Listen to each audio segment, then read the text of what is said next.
ኣብ ዘይግዚኡ ዝመፀ ፍቕርን ዘስዓቦ ዕዳን መጽሓፍ ስንቂ ህይወት ኣርእስቲ መበል 10 ኣርእስቲ መጽሓፍ ስንቂ ህይወት ኣብ ህይወትካ ንእስነት ክኸውን ይኽእል ምኽንያታዊ ዝኾነ ዓይነት ኣጋጣሚታት ኣብ ፍቕሪ ትወድቕ ኣንጻር ፆታዊ ፍቕሪ እዚ ፍቕሪ እዚ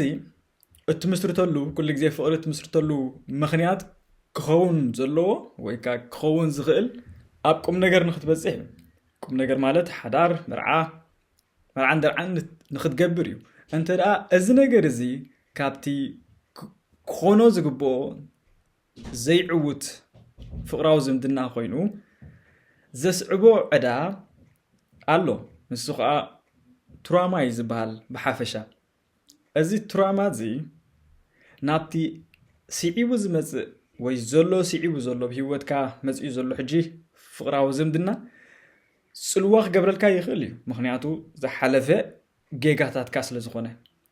ብተፈጥሮ ነፍስና ነቲ ቀዲሙ ዝረኣዮ